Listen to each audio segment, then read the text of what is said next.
दुनिया की तमाम छोटी और बड़ी खबरों के लिए हमारे चैनल को सब्सक्राइब करना न भूलें और बेल का बटन जरूर दबाएं। अभी आ जाएंगे, अभी आप अब बस थोड़ा सा इंतजार कीजिए। बस अब देखिए, आप लाइट कैमरा एक्शन शुरू होने वाला है। बस थोड़ा इंतजार कीजिए, अभी रोएंगे आके टीवी पे आके रो देंगे। पूरा देश का चैनल चलाने लगेगा, सब भावुक हो गए, सब रोने लगे, सब बस चलो ताली थाली बजाओ। तो इस चीज से अब हमें बाहर आना पड़ेगा वास्तव में, अगर हम लोग इस देश का कुछ भला चाहते हैं तो। कई अपनों को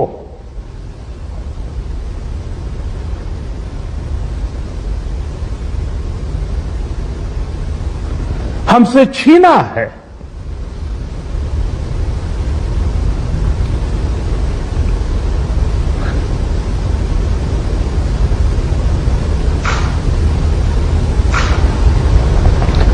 मैं उन सभी लोगों को अपनी विनम्र श्रद्धांजलि देता हूं और उनके परिजनों के प्रति सांत्वना व्यक्त करता हूं। दोस्तों, मैं सहल कुरैशी। तो सुना आपने दोस्तों किस तरीके से ये तमाम चीजें हुई, और जब से ये कोरोना शुरू हुआ उसके बाद से ही लोगों को इंतजार था इसी बात का कि आखिरकार महापुरुष कब रोएंगे। सबको ये तो पता था कि रोएंगे जरूर, और रोए। अब महापुरुष के इन आंसुओं पर इसलिए सवाल उठता है, और इन आंसुओं को इसलिए घड़ियाली आंसू कहा जाए क्योंकि जब वाराणसी में लोग मर रहे थे, उत्तर प्रदेश में लोग मर रहे थे, वाराणसी वो जगह जहां से प्रधानमंत्री नरेंद्र मोदी लोकसभा का चुनाव जीत कर आए।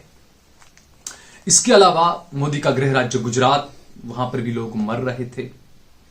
मोदी जी, आप गुजरात के लोगों के लिए नहीं रोए, वाराणसी में मरने वाले लोगों के लिए आप खूब रोए। दूसरा, आप क्यों रोए मोदी जी? जब लोग मर रहे थे, जब शमशानों में लाइनें लगी हुई थी, उस वक्त आप दीदी ओ दीदी कर रहे थे, आपको हंसी आ रही थी, आप जनता की भीड़ को देखकर आप बड़े खुश हो रहे थे, और लोग मर रहे थे। गुजरात में एम्बुलेंस की लंबी लंबी लाइनें लगी थी, भावनगर, जामनगर, गुजरात के गांवों में भी जो है वो शमशान घाटों पर लाइन लगी हुई थी। और सिर्फ गुजरात और वाराणसी और उत्तर प्रदेश ही नहीं, तकरीबन देश के हर राज्य का यही हाल था मोदी जी। चाहे राजस्थान हो, चाहे गुजरात हो, चाहे मध्य प्रदेश हो, चाहे उत्तर प्रदेश हो, चाहे बिहार हो, हर जगह का यही हाल था और है। और जब आप चुनावी रैलियां कर रहे थे, चुनाव यात्रा पर जब आप निकले हुए थे, तब भी यही हाल था। तो उस वक्त आपको रोना नहीं आया मोदी जी।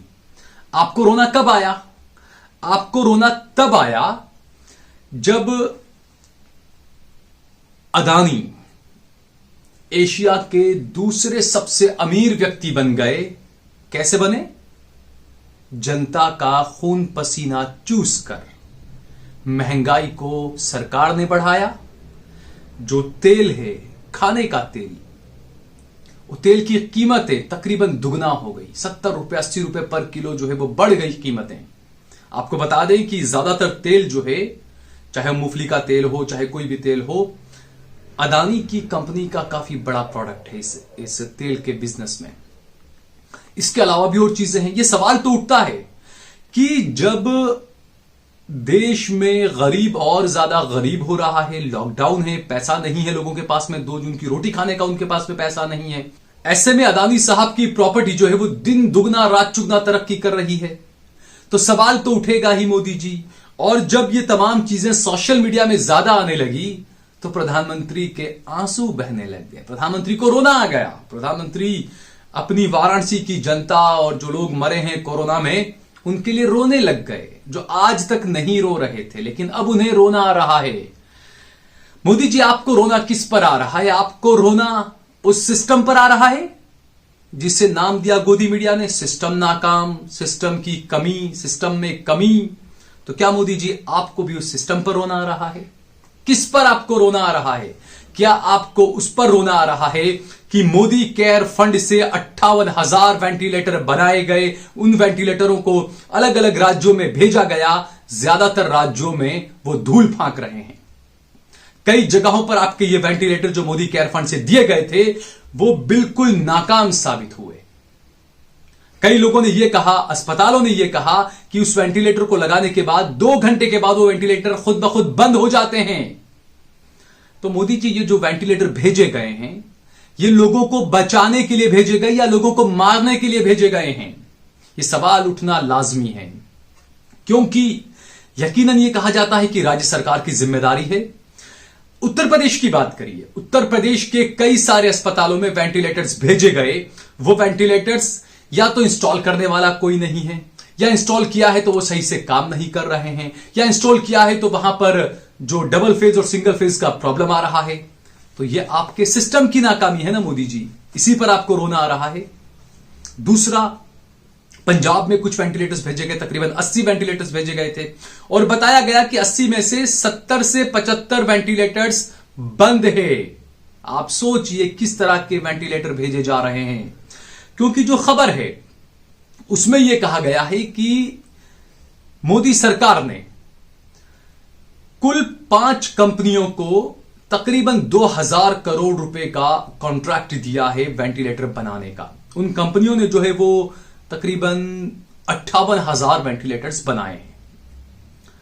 अब यहां पर सवाल यह उठता है मोदी जी कि आपने जिन कंपनियों को वेंटिलेटर्स बनाने का जिम्मा दिया, जो कंपनियां बना रही है, बीबीसी की एक रिपोर्ट है उसमें यह दावा किया गया है, आरटीआई के जरिए या किसी भी उन्होंने जो तहकीकात की उसमें दावा किया है कि जिन 5 कंपनियों से वेंटिलेटर सरकार ने खरीदे हैं, आप सोचिए, एक वेंटिलेटर बनाया नोएडा की किसी कंपनी ने, एक वेंटिलेटर बनाया गुजरात की किसी कंपनी ने।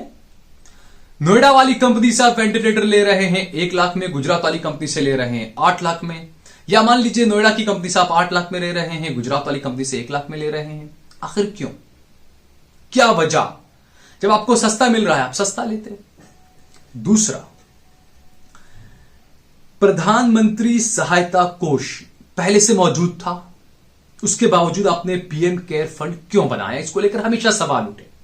अब इसमें जो पैसा आया, इसके अलावा बेचारे जो सरकारी कर्मचारी हैं उनकी सैलरी में से, उनकी तनख्वाह में से भी पैसा काटा गया। उन पैसों से आप ये चीजों को खरीद रहे हैं, ये पैसे की बर्बादी आप कर रहे हैं। उनकी जो कंपनियां आपके करीबियों की है उनको आप कॉन्ट्रैक्ट दे रहे हैं, वो तो कमा रहे हैं, लेकिन जो गरीब बेचारा जिसने अंधभक्ति में आकर अपनी 2-5 हजार रुपए की सैलरी में से भी आपको अगर 200 रुपया 500 रुपया भी दिया, वो तो आपने पानी में मिला दिया मोदी जी, क्योंकि वो वेंटिलेटर कुछ काम ही नहीं आ रहे।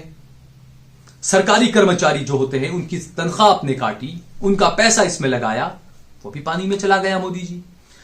ये बात हम ऐसे ही नहीं बोल रहे हैं। दरअसल बीबीसी की जो रिपोर्ट है उसमें यह कहा गया है कि ज्योति सीएनसी नाम की एक कंपनी है गुजरात की, उसके मालिक है पराक्रम सिंह जाडेजा। जब नरेंद्र मोदी गुजरात के मुख्यमंत्री हुआ करते थे उसी वक्त से उनकी पराक्रम सिंह जाडेजा से काफी करीबी रही है, काफी अच्छी दोस्ती उनकी रही है।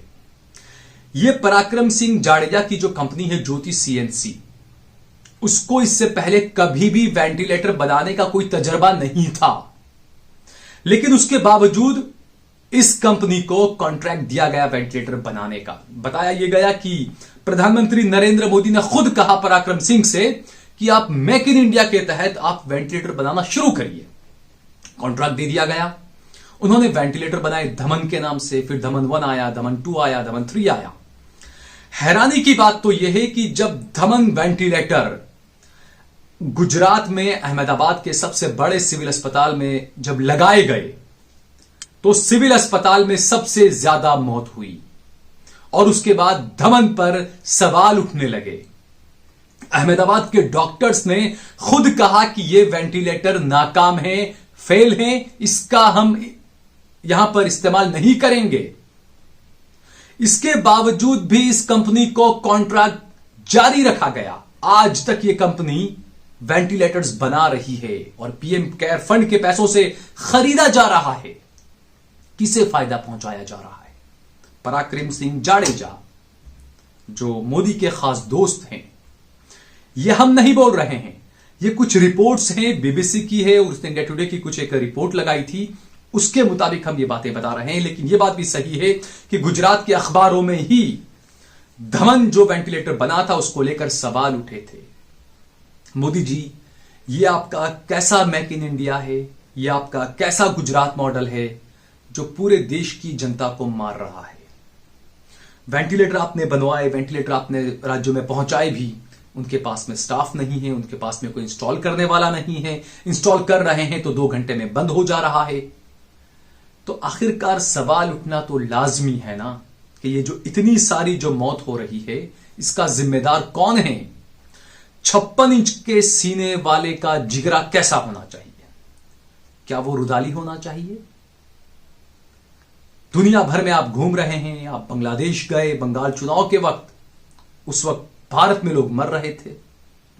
आप असम में रैली करने गए, उस वक्त बिहार में और हर जगह लोग मर रहे थे।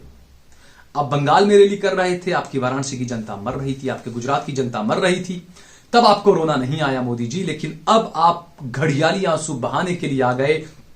और हैरानी की बात तो यह है कि कुछ लोग आपके इन आंसुओं के बहकावे में आ जाएंगे और एक बार फिर से वो आपको गले लगा लेंगे। आपको इस बात का पता है, आपको पता है। और जो जस्टिस काजू ने भी जो कही थी वो बहुत सही बात कही थी कि इस देश के जो है वो 80% लोग जो है वो बुद्धू हैं। और इसीलिए, क्योंकि इससे इन तमाम चीजों से बात का पता चलता है, क्योंकि आप देखिए 200 रुपए की वैक्सीन जो थी उसको आपने विदेश में भेज दिया और अब आप रशिया की वैक्सीन खरीद रहे हो 800 रुपए में, 900 रुपए में। तो इसीलिए कहते हैं कि प्रधानमंत्री जो है वो पढ़ा लिखा होना चाहिए। दूसरा, इलाहाबाद हाईकोर्ट ने जो है वो योगी सरकार को फटकार लगाई और कहा कि 1 महीने के अंदर अंदर आईसीयू की सुविधा वाली 2 एम्बुलेंस जो है वो हर गांव को दी जाए। यह फैसला इलाहाबाद हाईकोर्ट ने सुनाया। योगी सरकार से कहा, अब सरकार को होना यह चाहिए था कि सरकार को इस बात को मानना चाहिए था और कोशिश करनी चाहिए थी कि ज्यादा से ज्यादा गांवों में यह पहुंचाया जाए।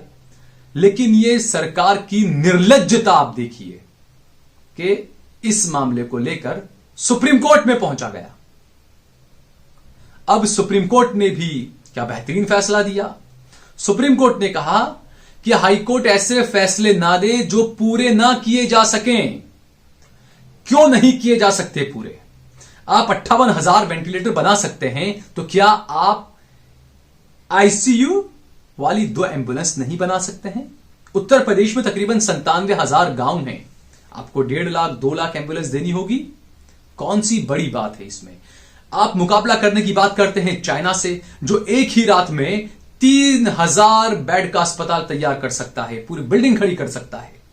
आप 2 लाख एम्बुलेंस नहीं बना सकते 1 महीने में? कैसा मेक इन इंडिया है आपका? और कौन सा डंका आप पूरी दुनिया में बजा रहे हैं? 1 करोड़ वैक्सीन आपने विदेशों में भेज दी। और आपके जो मंत्री हैं अश्विनी चौबे, क्या बेहतरीन उन्होंने बात कही है। वो कहते हैं कि यह वैक्सीन इसलिए विदेश भेजी गई कि विदेश में कोरोना की चेन को तोड़ना है। यानी देश में लोग मरते हैं, मरने दो, विदेश में चेन को तोड़ना है। और उन्होंने देखिए क्या कहा, चेन को क्यों तोड़ना है? क्योंकि वो विदेशी लोग जब भारत आएंगे तो यहां पर संक्रमण ना फैल जाए, इसलिए उनको वहां वैक्सीन दी जा रही है। हंसी आती है ऐसे बयानों पर मोदी जी। किस तरह की आपकी सरकार, किस तरह का आपका सिस्टम और किस तरह के आपके मंत्री। ये देश धीरे धीरे सब जान रहा है, सब समझ रहा है।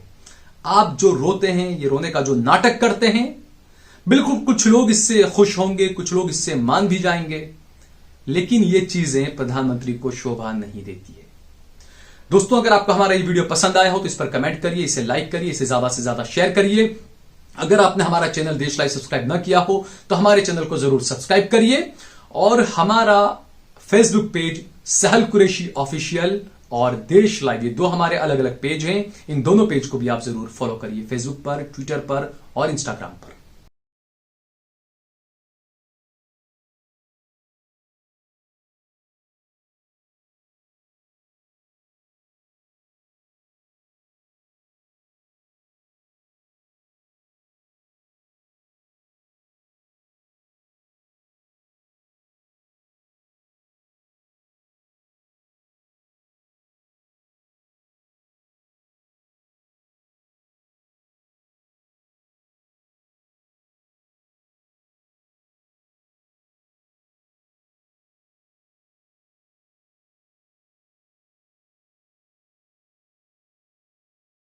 आप देख रहे हैं देश लाइव, देश की आवाज